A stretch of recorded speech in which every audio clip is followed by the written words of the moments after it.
person speaking will have it on. Yeah. Good afternoon, friends, and welcome to this press conference.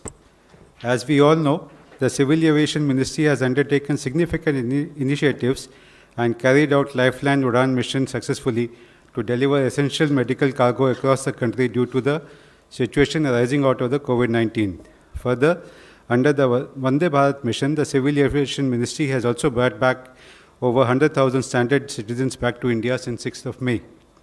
To tell you more on these and other issues today, we have with us Honorable Minister for Civil Aviation, Shri Hardeep Singh Puri. I extend a warm welcome to you, sir. I also welcome Secretary Civil Aviation, Shri Pradeep Singh Kharola, CMD Air India, Shri Rajiv Bansal, Chairman Airport Authority of India, Shri Arvind Singh, DG Bureau of Civil Aviation Security, Shri Rakesh Asthana, DG Director General of Civil Aviation, Shri Arun Kumar. Friends, the Honorable Minister will first give his opening remarks and then we'll take some questions. Please follow the points of order and a gentle request to keep your phones either on silent mode or switch off. Now I request the Honorable Minister to give his opening remarks.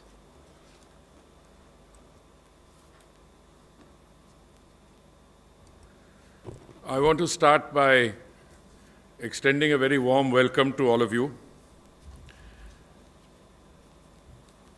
Since there is a fair amount of information that I think needs to be shared with you and through you to with the other stakeholders, I've requested the PIB to try and have this compilation which I'm using for figures for sufficient copies to be made and circulated to all of you. I hope that's done, but and I'm sure it will be. But I've also requested the ADG in my ministry, Rajiv Jain, to have all this information made available, uploaded and made available on the website of the Ministry of Civil Aviation. I want to recall, and I don't want to take too much time on the facts and figures because I want to set aside enough time for the interactive component of this session. I want to recall that my colleagues and I have had similar press conferences at least on 4 earlier occasions in this format. On 6th March, when we shared the kind of steps that we were taking at our airports. If you have any issues on how that is faring, we have the Chairman and Managing Director of the Airports Authority of India, my colleague and friend, Shri Arvind Singh, with us. On 2nd April, we met and discussed the contours of the Lifeline Udan mission. You know that the Lifeline Udan mission commenced within, I think, 2 or 3 days of the lockdown being ordered in the, I think, around 23rd March, 24th March. And within a few days, Lifeline Udan started. Lifeline Udan has already conducted close to 588 flights, or rather 588 flights, maybe more. They've carried 940 tons of cargo, essentially COVID-19 related reagents, enzymes, medical equipment, testing kits, PPEs, masks, gloves, medicines and other accessories and cargo, which the states and the union territories required. Lifeline Udan has also brought in about nearly 2,000 tons, 1,928 tons to be exact, of medical supplies from foreign countries to India, and we've sent out 30 tons of medical supplies to our countries in the neighborhood. Now, clearly, Lifeline Udan had a pivotal role to perform in meeting this pandemic and the consequences of the pandemic. But once domestic civil aviation opened up, then it was our attempt, and we were successful in fusing the operations of Lifeline Udan into the domestic civil aviation. Then we met on 5th May when we talked about the launch of the Vande Bharat mission. And you know, Vande Bharat mission, I'm sometimes intrigued by the kind of imagery I get on social media, especially those friends who want to catch my attention. You know, they say it's like a spoon removing water from a bucket. Hey, wait a minute. Those Lifeline, Udan, I've given you the statistics. They speak for themselves. 1,000 tons of equipment carried. Vande Bharat mission is an ongoing process. My social media colleague sitting here every evening sends me figures, and then, you know, once flights have landed, we use those figures. But I think we have already brought back 109,000. 109,000. That's not a small figure. When we started conceptualizing and working out an approach to Vande Bharat, the calculations which my colleagues in the Ministry of External Affairs did was that the total number of people that we might have to bring back, based on those who had registered initially with our missions, would be something around 190,000 for all countries together. Well, it's a different story. I'll come to the exact figures, but we've already brought back 109,000 on Vande Bharat. But more than that, our private carriers and the private carriers from the other countries, I'm not talking about the evacuation flights they've had to take their nationals away from India, but bringing back, they brought back another 100,000+. I think the figure is about 143,000 or so, others, something in that figure. So if you take 143 of them, 100,000 of ours, then our ships brought back what? 3,000 to 4,000. And then there are land border crossings. So we are looking at an overall figure of 275,000. I'll give you this compilation. The figures there are dynamic. They change as we speak. Every day the number of people being brought back by Vande Bharat flights, and CMD Air India is here with us, Rajiv Bansal, he will happily elaborate. We bring back what 3,000-4,000 every day? 4,000 every day. So yesterday's figure was 109,000. Now we don't only have Air India conducting Vande Bharat flights, we have 3 of our private carriers who have joined in. Last time I was here, I remember one of you asking, why not the private carriers? I said from the day go, ours is an open invitation. Whenever the private carriers are ready to join the Vande Bharat mission, when their crews are ready, when their other systems are ready, they should, and I'm very happy they have. Meanwhile, it's not as if those private carriers or others have been quiet. Many of them have been carrying out charter flights on a much larger scale. So we have the Air India family bringing back 109,000. We have our private carriers and other private carriers of other nationalities bringing back another 100,000 plus, 143,000. So the total evacuation out, which has come, people already brought back, stranded Indians in distress, is close to 275,000. So any attempt to portray on social media that, you know, people, look, we are doing the best that we can. And I can share with you today that the number of flights that we are adding for the coming days is even larger. But our ability to augment the carrying capacity, you will agree, is entirely contingent on the state governments being willing to take people. Now, we were slow to start. Let me recall, in the phase 1, which if I remember correctly started on 6th May, we were bringing back something like 12,000 plus people, 12,708, from 12 countries in 64 flights. Now, if you look at the overall number of people who have come back, 275,000, 12,000 looks very small, but that's the beginning we made. But we had to make a small, modest beginning, because between MEA and the Ministry of Civil Aviation. We were in touch with the state government, and it was dependent on how much the state governments would be willing to take back. Let's not take the eye off the ball. The lockdown was imposed, and I think all of you will agree with me that it was a farsightedness of the Prime Minister to impose an effective and comprehensive lockdown early. Well, many people had their skies open, many countries. As a result of that, we have been able to contain the overall numbers. Number one, we've been able to give ourselves time within which to build the health infrastructure required, identify facilities, identify beds, additional, get medical equipment in, and so on and so forth. And then, when you come to a point where you feel reasonably comfortable, then you start the operations. Lifeline Udan we started straight away. Vande Bharat we started on 6th May, which means we went down, locked down about 25th March. So 1 week there. After 2 weeks, we started bringing people back.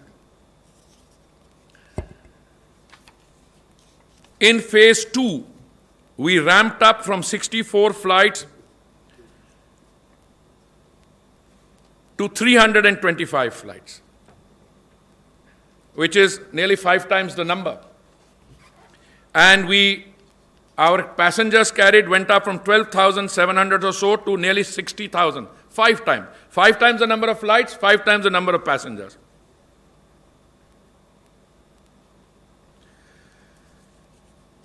In phase 3,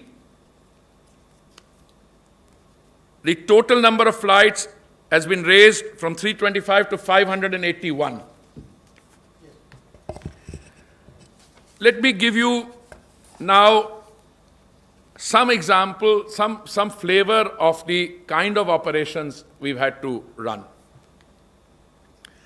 Divide the world broadly into the Gulf countries towards the west, Singapore, Kuala Lumpur, Hong Kong on this side. These are the real places of pressure, and I would, if I were to look at the numbers, I would say maximum pressure was from the countries in the Gulf region. And I have some figures. The Air India evacuation from the UAE alone has been about 23,790, but this is increasing by the day. From the USA, no, I've come to let Saudi Arabia 8,000 plus, Qatar 7,400, Oman 7,000, and so on. Kuwait another 4,500 or so. Now, our capacity to increase the number of flights was entirely dependent on the receiving destinations showing willingness to absorb them. Now, let me tell you that the maximum number of passengers who have come in to the state of Kerala. On Vande Bharat flights, largely carried out by Air India, about 30,000 people have come in. On charters, another 40,000 people have come in. And the charters have been run by private Indian Airlines and others. But those charters and these flights are being added significantly as we move into the final phase of phase 3 and go into phase 4. Delhi, on Vande Bharat, something like 40,000 people. On charters, another 16,880. About 56,000 total. Kerala, 70,000. Tamil Nadu, 20,000. Maharashtra, 20,000. Telangana, 11,000. Karnataka, 6,500. I just want to, after giving you a broad brush of about 275,000 people having been brought back, I want to tell you where we are today and where we are going forward. And please take these figures down carefully. This compilation will be shared with you. Additional flights planned by Air India under phase 3 and phase 4. Additional, this is over and above the flights which have taken place. By Air India, 300 flights extra.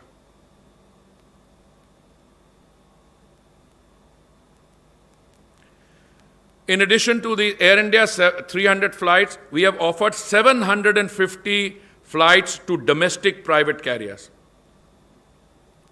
So 300 to Air India, and we've offered 750 to domestic private carriers, which means a total of 1,000.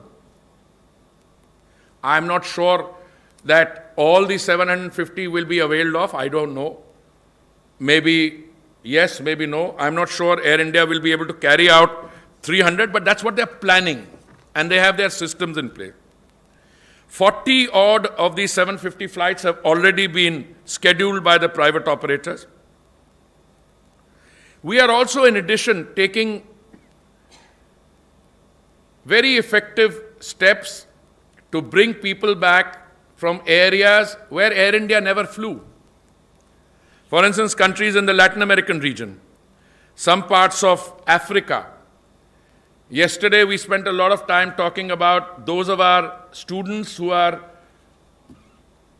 stranded in Kyrgyzstan, Central Asia. Now, we don't have flights to many of those places, so you conduct special flights to bring them back. There's been an impression around, I think, even if I may be allowed to use a term, I normally don't use strong language, but motivated impression on social media that this is some kind of a monopoly being created for Air India. Clearly, the facts don't add up.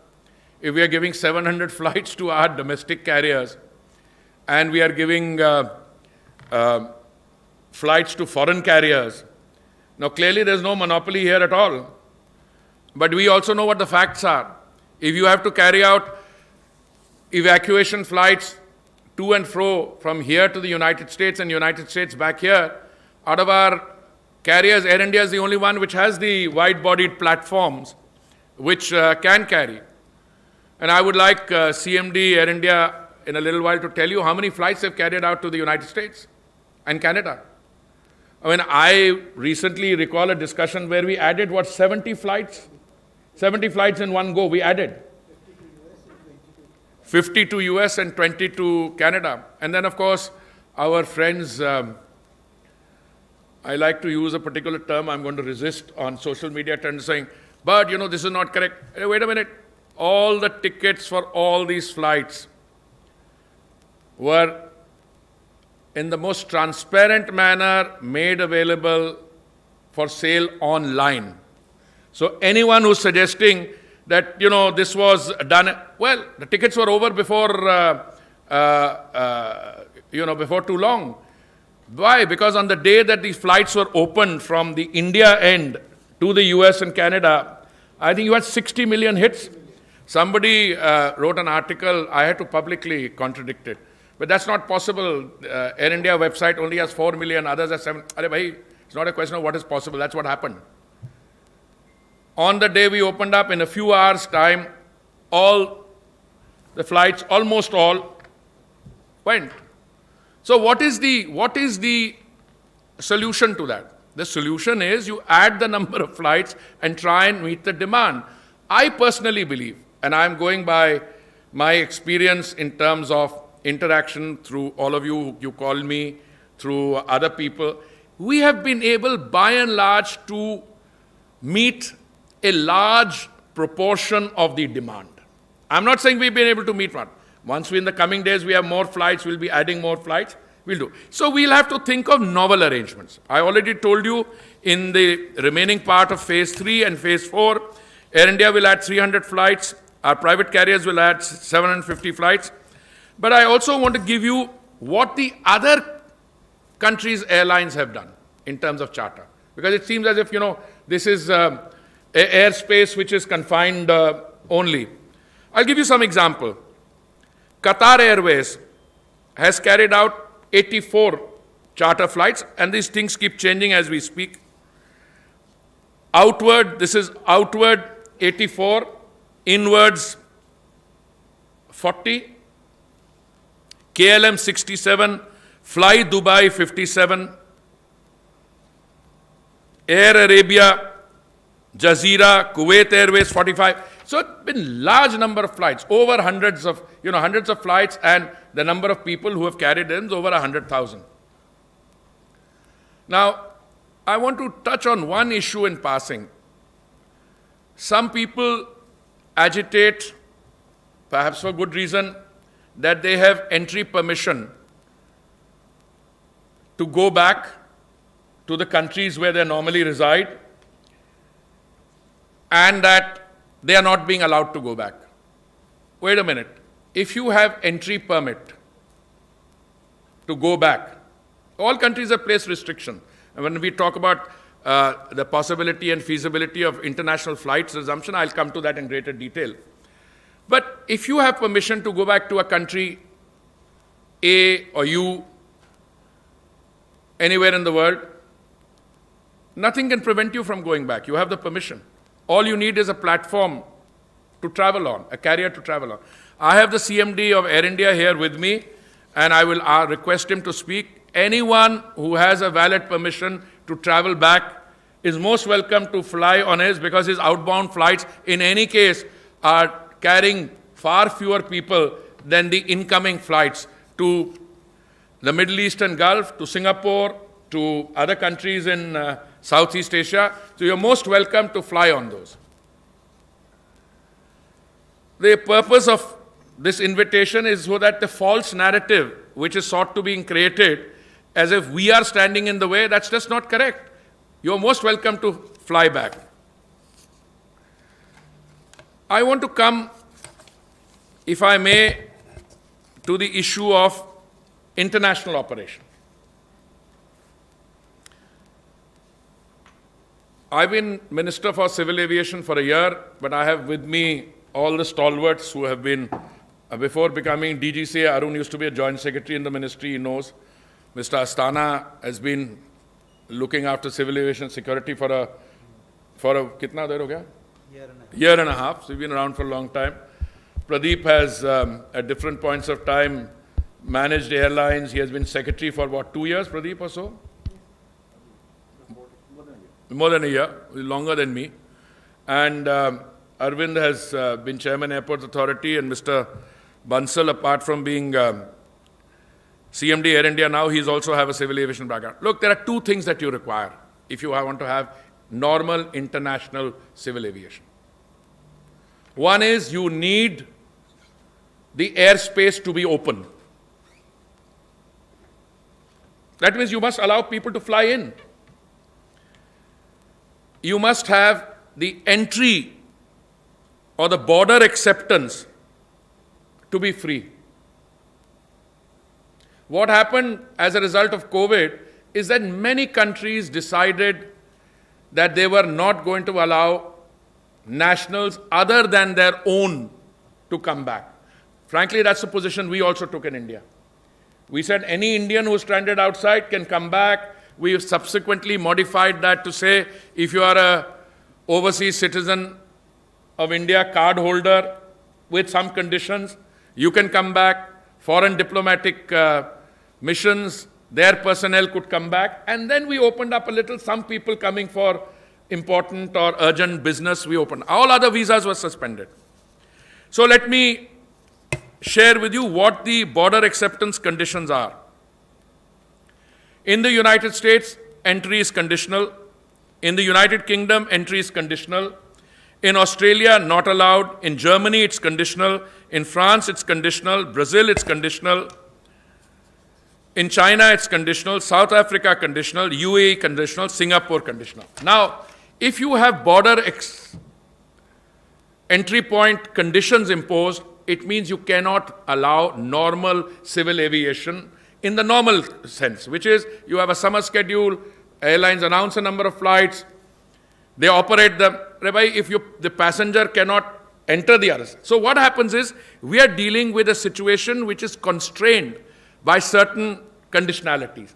And one of those conditionalities is entry conditions. Like when we started, all the countries in the Gulf, from where hundreds of thousands of Indians are coming back, they were not allowing people to come back. Now some of them are beginning to open up a little. You apply on a case-by-case basis, they will clear it, and hence That's why I made the offer. Air India is very happy to take them all back. The second condition is a quarantine condition, which I think you can deal with if it's announced, etc. The third one is, what is the extent to which domestic and international traffic is being permitted on these countries? Now, so that there's no misunderstanding, let me start with our own. Prior to the COVID pandemic, when we took the lockdown measures, prior to that, we had a fairly robust domestic civil aviation scene. I think the average number of passengers who traveled in a day was around 300,000. 3 to 350,000 in a day. So when we decided to open up, clearly we wanted to talk to our airports, to Arvind, to the other private airport operators. We asked them, are you ready with your procedures? It's only when Arvind and the private airport operators came and told us they're absolutely ready, they have their social distancing norms in place, they have the airport procedures in place, that an almost seamless, without human contact procedure has been put in place, where you can print your boarding pass, out at home, come, no queues, and wait. Once they said they were ready, we said it. We asked our airlines, they also said we are ready. But today, after opening domestic civil aviation on the 25th, and you know, we had difficulty on the first day. I anticipated it, but let me also put on record, if we had not opened on the 25th, we had opened on the 15th, or we had opened on the 30th, we would have had the same difficulty, because you are coming from a period of lockdown into activity, so there are state governments sometimes pulling in different directions, there are different interests, people were a little worried. Today, the maximum we've done on a particular day since we've opened up is around 72,000 passengers in a day. We started at 30,000 domestic passengers a day, maximum was 70,000. Today's figure I've seen is about 65,000 or so. Yesterday's figure, 65,000. I'm hoping that we will reach the 100,000 figure, which is 33%, because we've opened up 33%. So we are not even being able to carry out 33% domestic travel. But we will slowly open up a few more routes, because of people who will, well, it will be overall, it will be 33, 35%, maybe we'll go up some percentage. But let me give you the domestic figures for the other countries. And these are all based on IATA figures. You will get this compilation. The domestic passenger traffic being carried out in the United States is about 28.6%. In the United Kingdom, it's 6.9%. In Australia, it's 15.4%. In Germany, it's 4.9%. In France, it's 3.9%. Brazil, 9.6%. China, which opened up earlier, they have a much higher percentage, I think about 80+%. UAE, Singapore, I mean, there's no domestic traffic the way we talk about it. So, yeah. What have I said all along? That once our domestic traffic reaches roughly 50 to 55%, which means if we are today at say 65, 70,000, when we reach 150 or 160,000, we can then start thinking, why did I say this? And again, let me explain. If you are having international flights, they will only come to metropolitan cities. The flights will come to Mumbai, they will come to Delhi, and the big metropolitan cities. Passengers have to go from there to other places also. Now, if you bring in a passenger from outside and he or she are not able to reach their destination, of course, quarantine is another consideration. Then it creates disruption and passengers may not want to travel. So our opening out is also done in a calibrated manner, and that's the word we use, to test both demand, our ability in terms of our systems in place, and to be able to ensure ease of travel for the person coming in from outside or going from here. Initially, we had some difficulties if a person had to catch an outbound flight from Delhi and the border of Delhi and, let's say, Gurugram, I'm just giving hypothetically, was closed. We had to do some negotiation to allow the air ticket to be used to come here and so forth. Now I want to come to international. So domestic has to be there because after all, what is the percentage of international flights? Now, some of my friends, again, I don't want to use my favorite term with them, come at me in social media. Whole world has opened up international. Why is India not doing? You're opening up hotels. We're doing nothing of the sort. My ministry takes decisions on civil aviation, what the others do, what other countries. But let me share with you. In the United States today, international traffic, and we are doing, this is very interesting, when you get this compilation, there'll be a figure, aircraft movement, May 2020 versus May 2019. Let's say if in May 2019, 100 aircraft were flying, how many are flying in those countries today? And my figure for the US is 7%. That if 100 aircraft were flying in the year of the Lord, May 2019, today only 7 are flying. In the case of the UK, 6.8, Australia 6, Germany 9, France 12, Brazil 3, China 4. Wait a minute. Now you see the difference, and I'll come to why this discrepancy. UAE 18 international because they do a lot of they pick up people from here and take them else. Singapore 3%. Now, any suggestion that international air traffic has opened out and we are the only one not opening out, I think needs what you get. I should use reality check, and I'll give you this figure. This is a dynamic figure, keeps changing. If by the time we meet next time, you find suddenly these figures have gone up, our domestic traffic has gone up, yes, I think we will address that. But there has to be demand as well.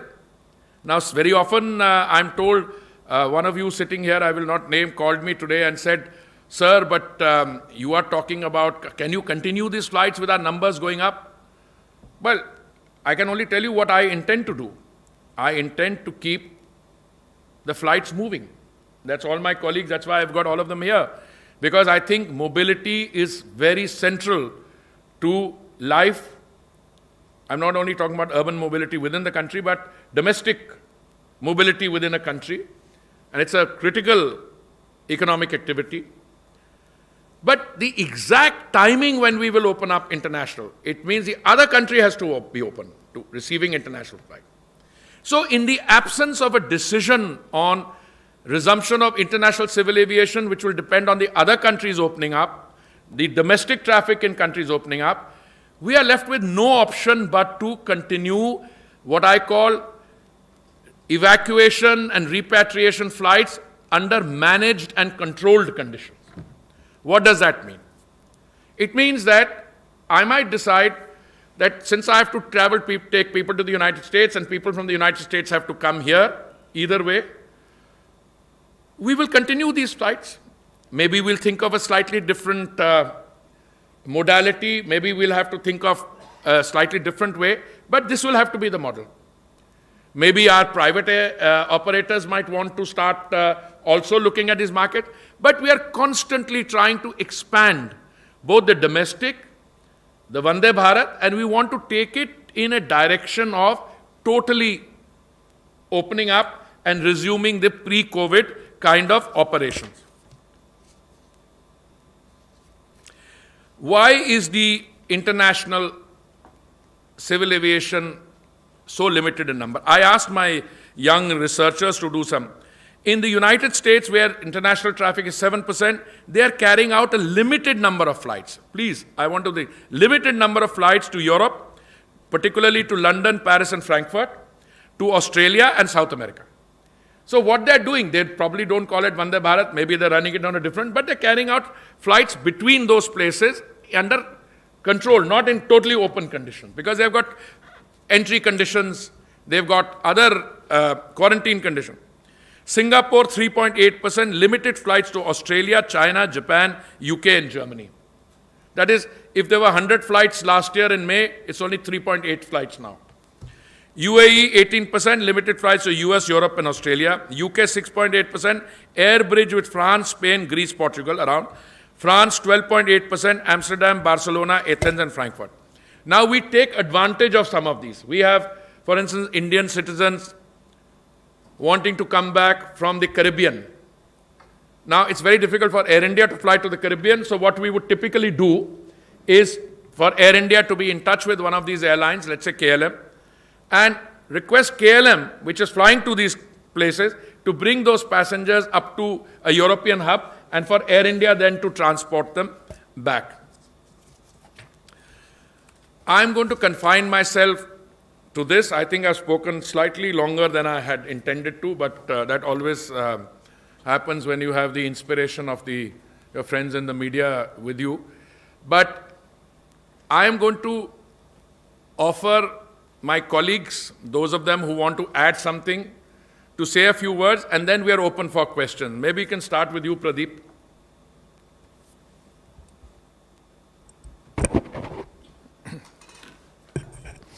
Thank you, sir.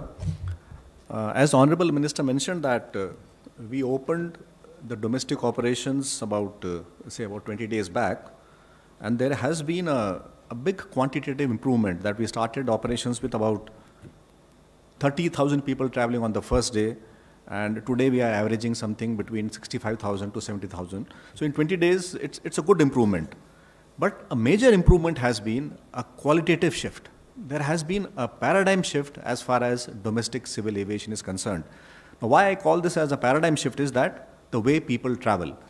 The entire process, when we were planning these operations, we had a lot of challenges as to how to make this process totally, if I can say, is totally sanitized and totally infection-free, because we are facing the challenge of corona.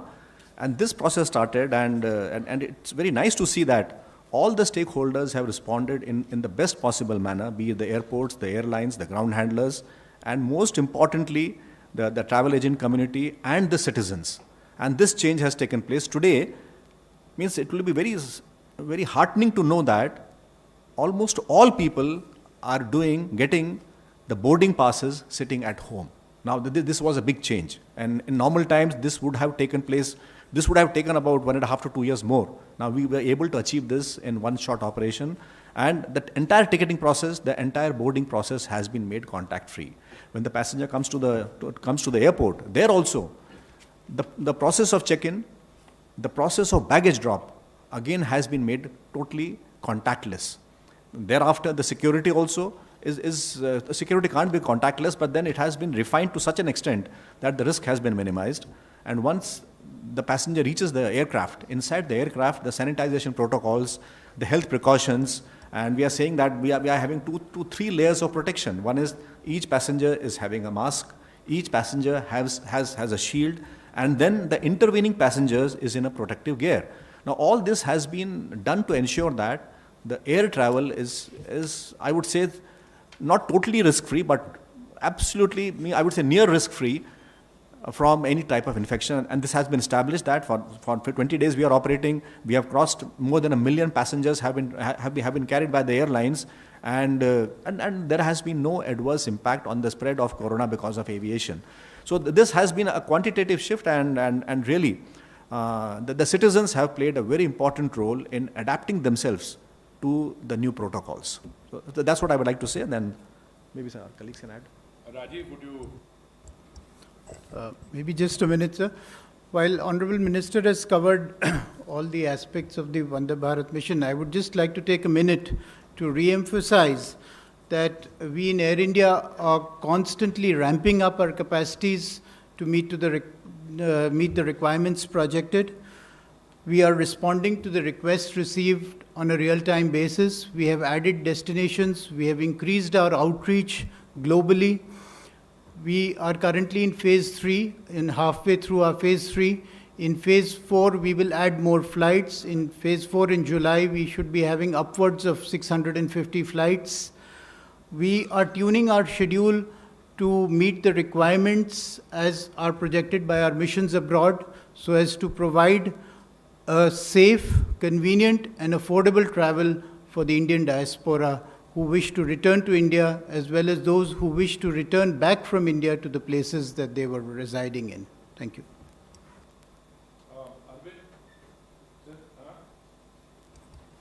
You want to reassure them that your airports are all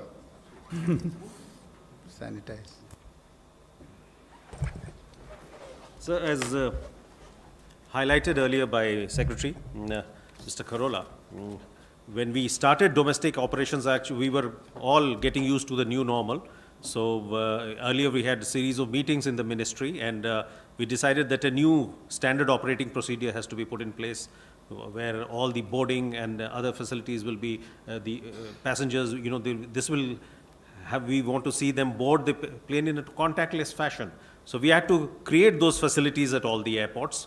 And now it is with great satisfaction that we see that the numbers traveling have gone up. More than 1 million passengers have traveled through air, which is one of the safest modes of travel, since we opened up on 25th May.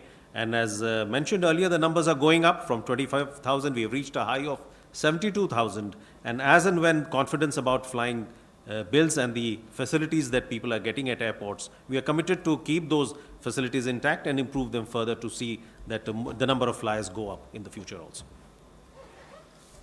Rakesh, your airports are as secure as... Sir, as the head of the civil aviation security, I must tell you that we have contributed the mobility, hassle-free mobility, without compromising the security. We have issued certain guidelines, and with the help of the airport operators, airline staff and all, the passengers are traveling without any hassle, and the security is almost contact-free security. The boarding passes are not stamped. The body search is through the metal detector having a handle, long handle, and very few instances of pat-down searches because of the instructions which we have issued regarding the carry bag items and metallic items. Overall, we are using technology in a big manner to provide hassle-free travel, and I hope gradually we will move towards the use of face recognition technology in future so that it becomes more secure and more hassle-free. Thank you. Arun is the regulator, Director General Civil Aviation. Arun. Sir, I will speak about the operation part of the whole process. In fact, we were reasonably worried because the aircrafts were idle, they were parked, and 2 months, no maintenance, those kind of stuff. Even the pilots, some of their licenses had expired. So we really had to put in a lot of things in place, and we started putting experience in the cockpit. Some pilot who is current, we did not allow those pilots whose currency was not there. Similarly, from man to machine, we had to look into a lot of issues, sir, and fortunately it all has gone off very well. 25 days, almost glitch-free operations, and there's hardly any air turn back or even ground turn back also. And even our much maligned PW engines have stood the test. So God's grace, and if you recall, sir, we had that PIA event. They had also started and they had a crash in Pakistan. So fortunately for us, it has gone off well. Our pilots have responded very well. And hopefully as we take it forward, as we increase the level of operations, everything will be much better, safer, everything. Thank you, sir. I just wanted to say something which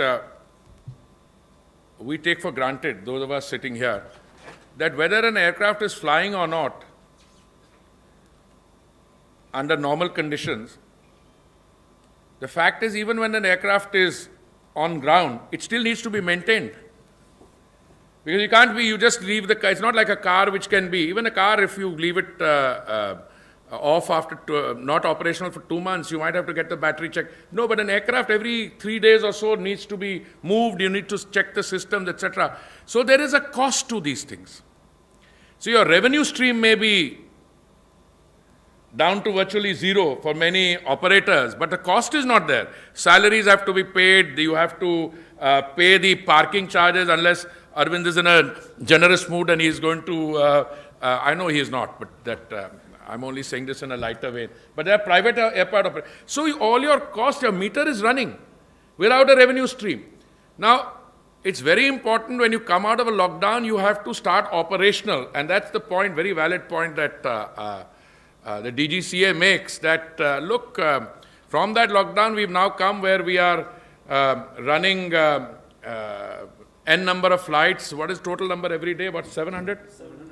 700 flights plus every day are running. They are carrying about 65, 70,000 passengers. We are hoping to increase this to 100, 150,000. Then we look at the next stage. Once we are at 50%, then we will have the confidence, other countries will open up, then we start the international operation.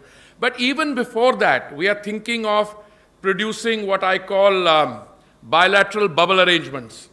Like I mentioned, some countries, that's why we are running flights to the United States. We would like to be able to expand those so that, because, I fully sympathize with people who say कि आपने बोला 70 flight कर दी पूरा ticket. अरे भाई, अगर demand 300 flight की है तो हमने तो 70 ही किया है, but we also will do more. As we, in the coming few days, we'll do more. So everybody who needs to fly will be able to fly. Till such time as we have full normal civil aviation conditions applying and all international flights as per schedule will operate.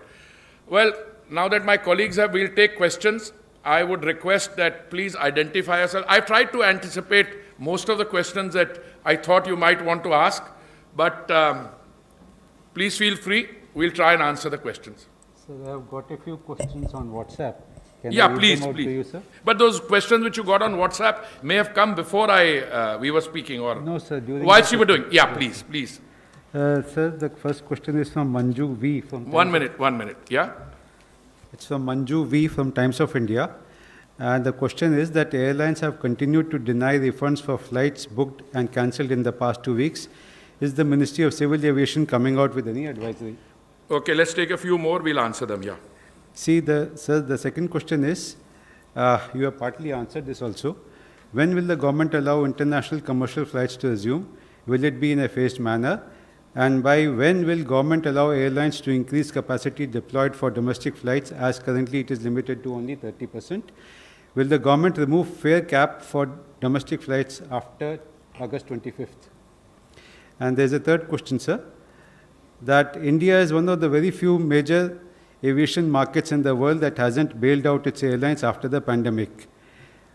Several carriers are in financial trouble. Is there any plan to extend help to airlines? This is from Anurag Kotaki, Bloomberg News.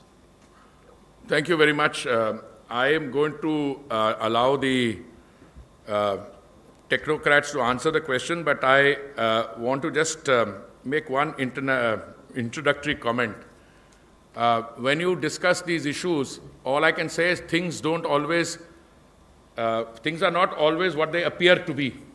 Insofar as the refunds are concerned, we had issued initially an advisory and then a clear directive that any airline which has collected money during the lockdown when there should not have been, or any passenger whose travel has been affected on account of the imposition of the lockdown, the refund should be made. It's a very clear directive. Now, what happens is that we have been very clear as a directive, and it's something that the directive is enforceable. I mean, I have the Director General Civil Aviation here, he can enforce it. And many of them are complying. But there may be some issues which are not precisely black and white, okay? Because that's a complicated system. I request Secretary to explain a little more. Also the fact that this matter is now before the court and the court has provided direction. Secretary will explain this. I think the first question is regarding the refunds. What I would like to say is that the matter is sub judice. The Honorable Supreme Court heard this matter on the first day, and they have issued directions to the ministry saying that the ministry should intervene. We should have an interactive session with the airlines and other stakeholders and try to arrive at a solution. So we are in the process, so the DGCA is in the process of collecting the data, how much refund is pending and all, and then we'll be having a meeting with the airlines and we'll try to find a solution to this problem, and keeping the interest of the traveling people in mind. That's of course, that has to be the supreme consideration. So the next question was opening of international operations. Now, Honorable Minister just mentioned that if international operations have to start, there have to be 3-4 conditions, preconditions to be fulfilled. One is both the countries at both the ends have to be ready. India has to be ready, and where we went to send the people or bring people, that end also the country has to be ready. Number 2 is there has to be traffic. Now, if these conditions are fulfilled, then we can think of opening international traffic. Right now, we are operating this Vande Bharat mission, and we find that there is a significant amount of traffic between India and the North American continent. So, as Honorable Minister was just mentioning that it is possible in future, we may think of opening the flights on a case-to-case basis, and depending on the consent of the other country and depending upon the traffic. The third question was increase in domestic capacity. Yes, we have just allowed about 1/3 of the domestic capacity, and we are watching the situation very closely. Every day it is being monitored, and as the demand goes up, we would be ramping up capacity to match the demand. So we just want to see to that the demand and the supply moves in sync with each other, and we are doing that. And yes, sir. I just want to add, I think Secretary is being... Slightly guarded, sir. Secretary is being somewhat guarded. See, what happens is, if you open up 33%, it's not that you are getting all 33%. I mean, all 100,000 are not flying. So what we have started contemplating is that even before we reach the 33% position, we'll open up new routes from where there is demand. So what will happen is that additional routes are being added within the 33%, but we made it very clear, as Secretary says, and that's the only addition I'm making, if there is demand, we are ready to take it to 40, 45, but again, one proviso, we are operating not in a vacuum, we are operating with the consent of our federal partners. For instance, when we started this, I remember being questioned on a TV channel, how are you starting flights? Maharashtra not... If the TV anchor has become the negotiator, then it's a different issue. But I was negotiating with my counterpart minister. So they started with a smaller number, 25 flights incoming, 25 flights outgoing. They have raised it now to 50 flights incoming, 50 flights. So our ability similarly to raise from 33% to 45% takes that into account. But I think we are very comfortable just now. We're adding more routes as in the next few days. We'll add more routes. And once it reaches that 33% figure, slowly it will effortlessly go towards 40, 45%. And what is our target? Our target is of 50, 55%. Then we will start looking at the other dimension. I don't have a timeline for it, but I think the rate at which is happening, you can say it's not going to take that long, provided everything else remains the same and there is a certain predictability in terms of the behavior of the virus also. The next question was about the fare cap. Now, I think when we issued the notification, it was clearly mentioned that this is a measure which operational during the pandemic, and this would last for about 3 months. But then, once again, we have to keep a watch over the situation, and depending on how the situation turns out, the fare cap, I'll not say fare cap, the fare band. Depending on the situation, the fare band may have to be adjusted beyond that also, but right now it is only for 3 months.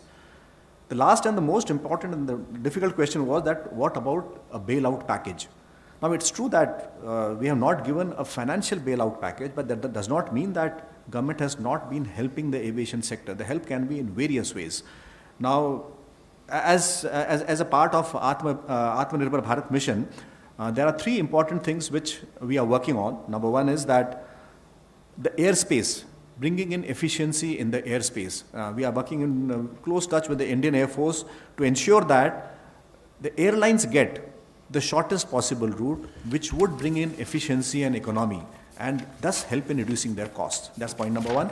Point number 2 is that a big transformation has been made in the MRO industry. MRO, the maintenance is a major cost for an airline, and there has been a very substantial reduction in tax. In fact, the taxation regime has been rationalized. As a result, MROs in India would become as efficient, if not more, than the neighboring countries, and this would enable the Indian MROs to emerge, enable the Indian MROs to emerge as globally competitive facilities, and we'll get more orders for the Indian MROs, and a spin-off benefit would be the cost of maintenance for the airlines would come down. That's the second one.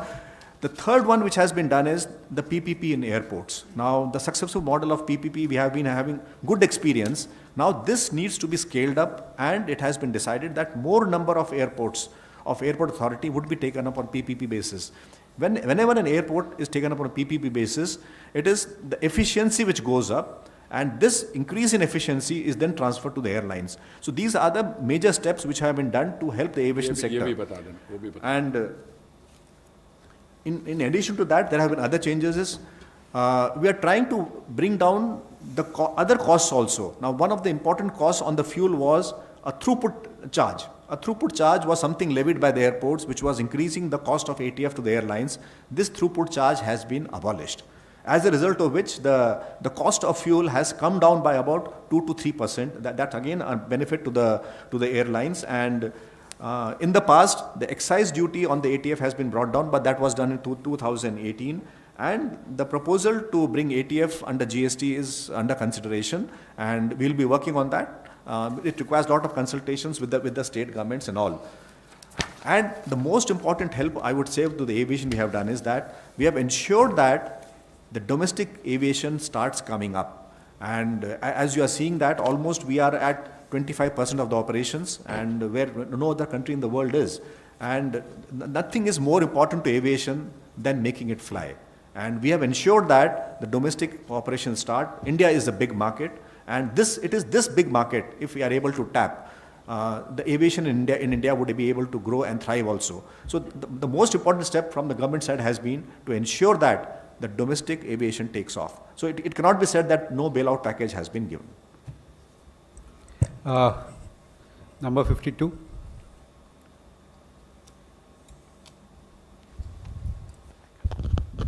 Good afternoon, sir. Ashwini Bhadnis from the Hindu Business Line. Two small questions. One, you mentioned 750 flights by private airlines and an additional 300 by Air India. How has this been decided? I mean, is there a tender? Is it on first come, first serve basis, or how? And secondly, sir, you mentioned about Kerala getting about 70,000 passengers. Is it possible to get a breakup of all the states and union territories and how many flights and passengers are accepted? In terms of the first question, I'll request Secretary Civil Aviation to show how it works. I have only one thing, that when you've got demand of this kind, there's room for participation for everyone. And our invitation for the private carriers to participate was there all along. Even when you asked me in the first time, we are doing for Air India, I said, I didn't want to, at that stage, say that we'd already asked them. But many of them told us that, look, we need a little time, And even when we started the operation, the private carriers preferred, and now I'm choosing my words, girl, they preferred to run charters rather than Vande Bharat. Because Vande Bharat is characterized by fixed fares, and especially it becomes very important when you are carrying out large-scale numbers, including from the Gulf, and these are people who have gone out as workers, labor, so on, and so it's very important for us to maintain. Whereas the charters are not hired by us. You understand? Charter can be hired by anyone. You may decide to go bring members of your family back. You can go to a private chartering company, and what financial arrangement you come with the charter company is entirely between you and the charter company. So if you're bringing back 100 people, what rate you work out with the airline, I suspect the charters earn more money than the Vande Bharat. So, but since Air India is a flag carrier, so this is a general point I want to make, but Pradeep will answer that. On the second one, I mean, the kind of statistics, how many out of, if a state gets 70,000, how many are from break, that's a state government can give you. We look at overall seeing, I mean, I've been told, I talked to my ambassador in the UAE, as part of my work. I mean, somebody I've known, so every 2-3 days I say, what's your number? Well, he was telling me now the charters are going by the hundreds, you understand? So, but whether they are chartered to place X or Y, that state government does. Who is there? What is the breakup? That my general feeling is state governments would maintain that. But we've done something very interesting. We've introduced a new skill data mapping scheme. What is it called? Swades, right? Swades, yeah. What we are doing is we are mapping from the place of origin to the place of destination. Name what are their skill sets. For instance, there may be people who have many years of experience in oil and gas, There may be people who are coming from the tourist industry. So that, and it's a very positive development because not only the people coming in large numbers from outside, but people now moving within the country. You know, migrant labor, all. They'll ultimately all be part of a database. This will help them with social security, which will help them, incentivization for getting them back to their places of work, etc. But as I said, these are general comments. Pradeep, please answer the specifics. So I think the question asked is that how the distribution is being done. Now let me clarify one thing. This Vande Bharat mission is not a competitive effort between the airlines. It is a collaborative and a cooperative effort. That's point number one. Which means that all are coming forward voluntarily to come and work in Vande Bharat. So when we started, the first charge, of course, was Air India. Air India was ready, they had the capacity, and so they started. And they fixed reasonable fares, and at those fares, fixed fares, the movement of passengers was being done. But as demand grew, now we ensured that airlines play to their strengths. What is the strength of Air India? The strength of Air India is long hauls. America, Europe, Australia, Hong Kong, China, and Tokyo. That's where is the strength of Air India. So these routes definitely are monopolized by Air India because we don't have a choice. But when we come to the short haul routes, let's take Gulf, let's take Singapore and all, the numbers are huge. And that's where we require efficiency and numbers. And that's where, once again, the private carriers, they have the strength over there. So we have offered these routes to the private carriers, but once again, the private carriers will not operate on market fares. They will be operating on predetermined fares, and these fares are comparable, if not exactly the same, to what Air India or Air India Express would be doing. So it is not a competitive effort, it's a collaborative effort, and all airlines are participating voluntarily. So numbers, it's a factual thing we'll be able to compile, and because this exercise, an important stakeholders in this is the receiving state. And when the receiving state says yes, it's a big protocol. The MEA has worked out a big protocol. It starts from the foreign country, the mission, the booking takes place, then the carrier, the airlines, and then the receiving state and the city, So and then the airport. Only when the receiving state clears that. Clears that. So all these things have to be streamlined, and then that's when the movement of people takes place. Number 59.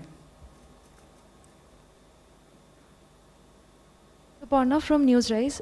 So you mentioned that demand will be one of the factors based on which you will be deciding how to ramp up domestic flights, but will there be any numbers or any benchmark factors that you will also consider when you take a decision of ramping up number of domestic flights?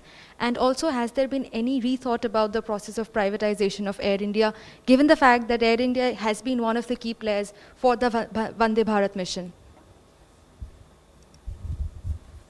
I'm not entirely sure that I got all the nuances, but I think the first part of your question is ramping up domestic number of domestic flights based on demand and connectivity. Absolutely. So as I tried to explain, it's something that we are in the process of doing all the time. And I think the strength of the system emanates from the fact that we are one or two steps ahead of this. We were already talking about opening the domestic civil aviation sector when I announced on 15th May that we are ready now. That was both a statement of readiness, if I may be somewhat tautological, but it was also designed to provide a signal that now we are ready. When did I say that? When Arvind and the private airline operators told me we are ready from 15th May, you can start anytime, we just need 1 day's notice. But the airlines had to tell us that they are ready. Okay, from 15th I signaled. Then when we decided on the 22nd, I think we made the announcement that we would be starting from the 25th of May, we deliberately chose the figure of 33% because our sense was that after 2 months of a lockdown, the state governments may need some time to get used to the idea. Like for instance, Maharashtra had hesitation initially because they were worried about not only the airport systems, when they keep telling me they've spoken to the airport people, they were worried about what happens to the workers. After all, the unions, the people, they stay outside. How many % will be able to come back into the airport area to service, whether we would have safety protocols in place for them. Plus, you must remember that some of this was against the backdrop of rising anxiety, I would say. So that's why we said, all right, let's control the numbers there. Now, we are again, I think, 1 or 2 steps ahead. We haven't reached the 100% or 33%, which would be 1 lakh, but we are already thinking of opening other routes. Because we'll still be within 33%. You know, we'll still be like, if for instance, I don't know, hypothetically, Dehradun khula hai, nahi khula? Some other place which is not open. Aurangabad in Maharashtra, not open yet, but we'll add it. Now we'll add the flights. I keep calling them all. We add new routes, plus where we are clearly seeing the demand, we increase the number of frequencies also. Now what that means is, for the next week or so, I think we can increase the frequencies, increase the number of places within the 33%. But as soon as you start reaching 100%, etc., and I've already today given the figure that we will be happy to cross 33% if the other stakeholders within the ecosystem are on board. And I think, so you'll slowly go to 45, 40, 45. Once you reach 50%, I think then, in my assessment, it's just my assessment, but I share it with my professional colleague, that's when you can reasonably start saying, "Arey bhai, now, if I were to get in normal civil aviation, international, just now you're flying what, how many times a week to US? 3 times, 4 times, 4 flights? 4 times a day. You have 4 flights a day. And if it was normal, it would be what, 6 flights a day? 6, 7. But then what would happen? The other airlines would also be flying. So what we are doing now is we are slowly, I think we will have to increase, and we would also be quite happy looking at the other airlines wanting to come in and look at what's there. Because if the demand is there, then we have to provide the service. And then you enter into what I call possibly an arrangement between point of departure here and a point of arrival there. But as I said, we've been 1 or 2 steps ahead, and I think we will be able to go past the 33% figure and into 40, 50 and starting off. But where the other end is not ready, for instance, or they have hesitation, obviously we cannot start the flights there. Within the country, I can tell you, by and large, I think the states have slowly increased. Some of them have written to us in the last few days that, you know, we are a little worried about the number. Can you reduce the flights by a little? Others are adding. This is a process of, you know, you feel your way through the terrain.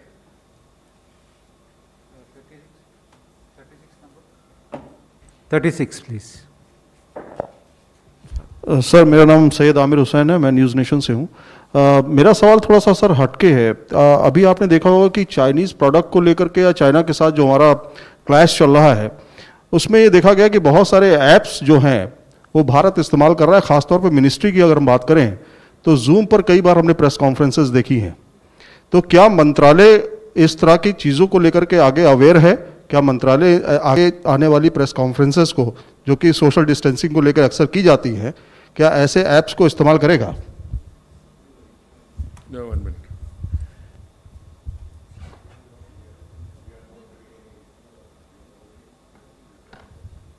No.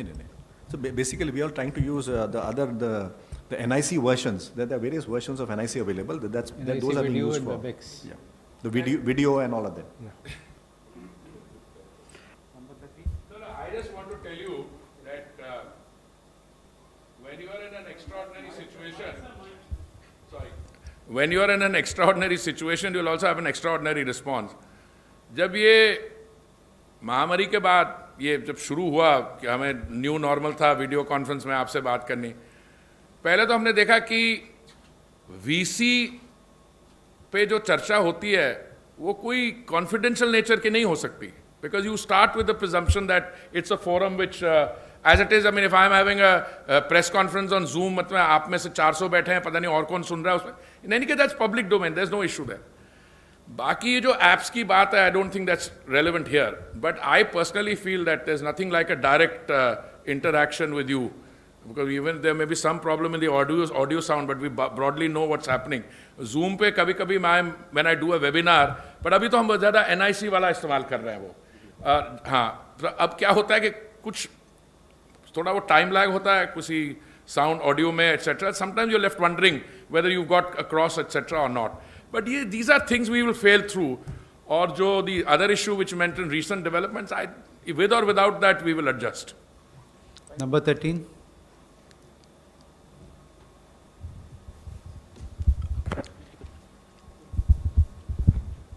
So, Paulami from India Today. My question was about one about the ramping up of domestic operations, the 33% that we're talking about. You said it's owing to demand, that we're not, lack of demand per se, that we're not flying the full 33%. Now, what would you say that we're 1 month down the line almost since we resumed domestic operations? Would you consider that to be a bit of a setback? And also, you've been quoted, this is my second question, you've been quoted as saying that we'll probably have all of our 650 aircraft up in the air by Diwali, which is November. Are you still optimistic about that? First of all, I did not say that it's because of demand or lack of demand. I did not say that. In fact, I think there is more demand than 33%. I said that I anchored it in terms of the receptivity of the states to which flights are going. For instance, I'm quite clear, if Karnataka and Maharashtra open the flights you'll suddenly get from here to 55% part in one go. So it's a combination. So demand in the light of the restrictions. You see, if Maharashtra was restricting the number of flights to just 25 incoming and 25 outgoing, demand has to work out within that. Now they've doubled that. Now I just want to share with you the figures. We started, we're not a month there yet. We started on the 25th of May, and on the first day we flew 30,000 people. At the height of this few days ago, we were flying 72,000. Yesterday's figure, which I saw in the morning, was 65,000 plus. So it's you've almost doubled that. But we still have a week to go.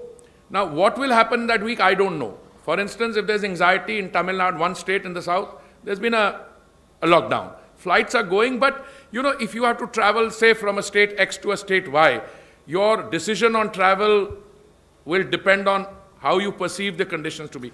So it's demand within that constraint. Setback, not at all. I think it's been a terrific, it's more than double, so it's not that. I would, in fact, go the other way around. I would not go by the magic of numbers. I want to be able to do it without getting a backlash. For instance, let me explain to you. There have been issues raised, including legally, on keeping the middle seat vacant. We had to overcome that, both in terms of domestic and international Vande Bharat missions. Because, let's be clear, if the middle seat has to be kept vacant, the cost of the ticket will go up by 50%. If out of 3 seats you keep 1 vacant, well, 50% the cost will go up of the seat. So the viability of an operation already in lockdown for 2 months. So considering all that, I would say both the numbers, fact that you're doing 70,000 now, and the fact that it's operating, everybody's coming. You see, it's not just the airlines, airports. Airports, revenue starts, then the ancillary industries which are dependent on that, I mean the taxis, the other services, etc. So you have to take it in the direction of more economic activity, and that is working. So I would, in fact, say that it's been a good story. 31. Also the... Sir. No. I saw CAPA or somebody is saying that they will have, by the end of the day, they will have 2019 figures. I have often said that I hope to get 50-55% of the domestic civil aviation done by, Secretary and I have a slightly different, Secretary likes to be cautious. Your figure is 15th of July? 15th of July for 50-55%. I think it will happen slightly earlier.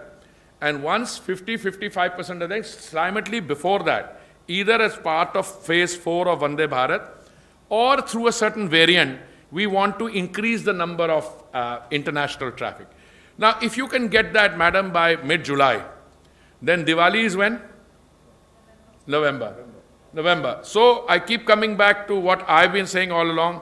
Agar middle July tak you can get these basic things down, then you've got half of July, August, September, October, November. 4.5 months. If you want to take a bet, I'm not a betting man and I don't have much money either. But yes, I think the 2019 figures by the end of the year. By the end of the year, possible. But 2019 figures at the height was 650 aircraft in the sky. Third largest domestic market with 300,000 plus domestic traffic and a passenger footfall of 145 million. That's correct, by and large? So, yes, I would say Diwali to the end of the year, yeah. And that, incidentally, is the most optimistic projection for any country. You know, there was a method in my reading out how much of international traffic is open, how much of domestic traffic is open. No matter which yardstick you look at, we are doing reasonably well compared to the other civil aviation arenas in the world. Both countries at our level of development or even the highly industrialized developed countries. We'll possibly take the last question. Sir मैं रविकांत हूँ ABP news से. Sir जो 33% दिया गया है छूट domestic में, अभी कितनी डिमांड है और कोई एक ऐसा असेसमेंट है जिसमें ये पता हो कि इंटरनेशनल फ्लाइट जब शुरू होंगी तो कितने लोग जाना चाहते हैं इस समय? देखिए, डिमांड की जो कैलकुलेशन है मैंने बताया, अभी मैं समझता हूं कि इस समय हमारे जो राज्य हैं वहां पे अगर कोई पाबंदियां ना हो और बिल्कुल ओपन स्काइज हो तो ये डिमांड की जो हम बात करें 50-55% एकदम हो जाएगी. कोई उसमें मैं समझता हूं उसमें कोई चिंता का विषय ही नहीं होगा. बट फेडरल स्ट्रक्चर में the battle against the pandemic has to be fought by the states. तो states will have to determine. अभी जैसे महाराष्ट्र ने डबल कर दी, मैं समझ रहा हूं बाकी भी कुछ दक्षिण में राज्य हैं वो भी कर देंगे. तो डिमांड तो है.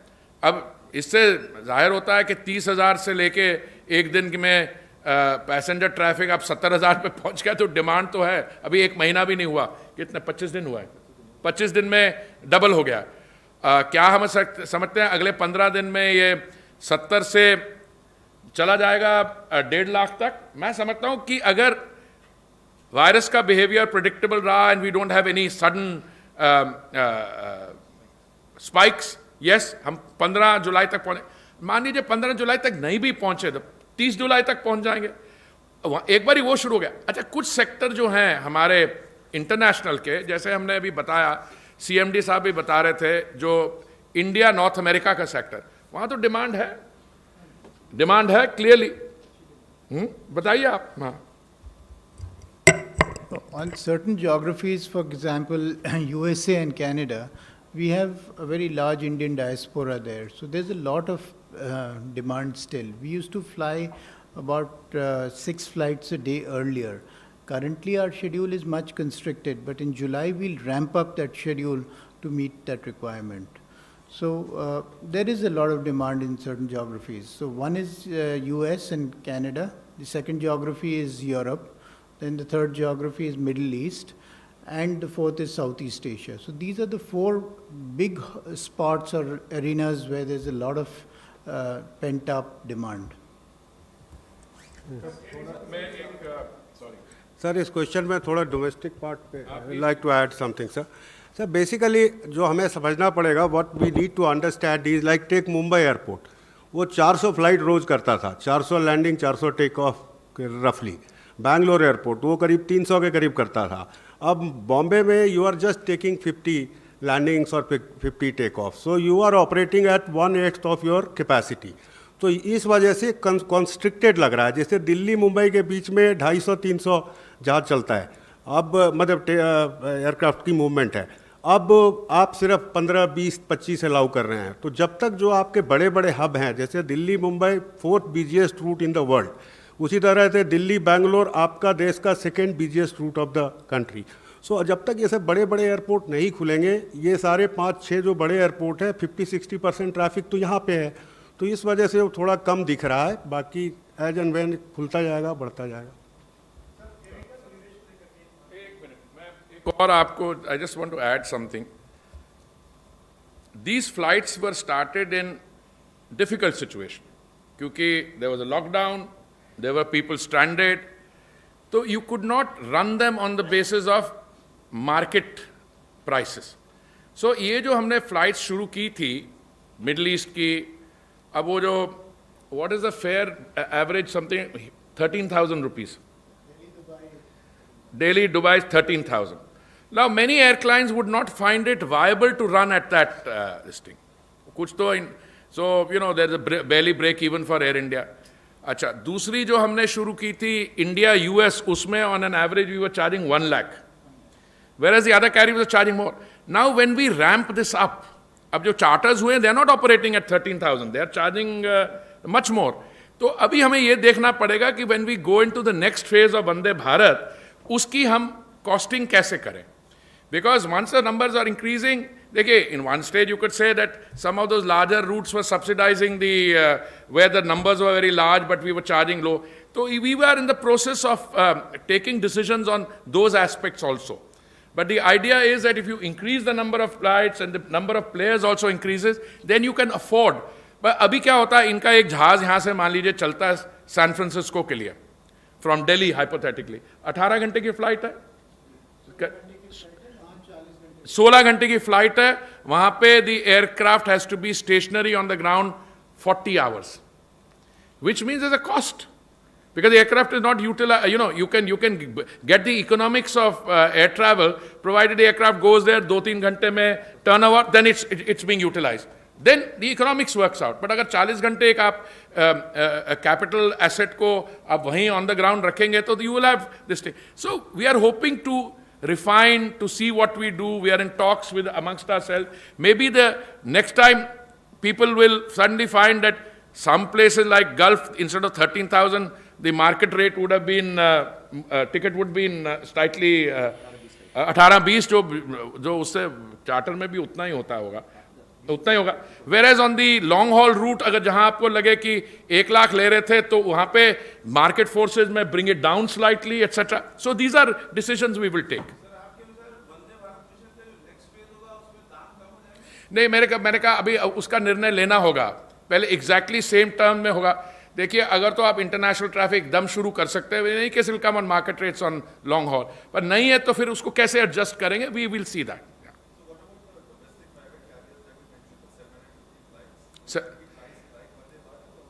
No, these are absolutely, these are on Vande Bharat.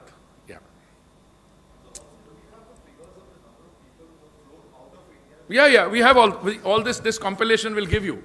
This compilation, both inbound and outbound. So with your permission, Both on Vande Bharat and on charters, etc. All the figures are there. so with your permission, may we close now? So with your permission, may we close now? Well, you have had my permission for a while. Unless there are no more questions, certainly we need to thank them. I want to leave you on a happy note. On a happy note. I have never been as hopeful and confident on Air India divestment or disinvestment, whatever you choose, as I am now. Because I think the true worth of Air India I've always said it's a first-rate asset. The excellent engineers, excellent pilots, it has routes, it has wide-bodied aircraft, it flies to 40, 50 destinations outside. It flies to now, during Vande Bharat, you've even flown to even more destinations outside. You added 20 destinations, but of course those are only for evacuation. You don't have civil aviation. Somewhere they have. So I think, whether it came for evacuation of people from Wuhan, etc. Air India has been at the heart of this. And I think we'll need to take some decisions on rationalization, etc. But time is a great teacher, etc. So, as I said, we may have lost 2 or 3 months because of the pandemic, but we have gained a lot of experience in terms of the value and how to take this forward. With that, we close the press conference. Thank you very much, friends. Yeah. Thank you, sir. And no individual TV interviews now.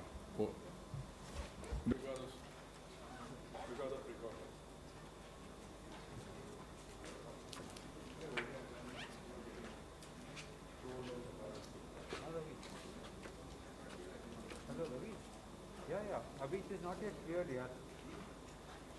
I have sent it to secretary and JS board, it is not yet cleared, so I am coming to you. You are in your room? Okay, I will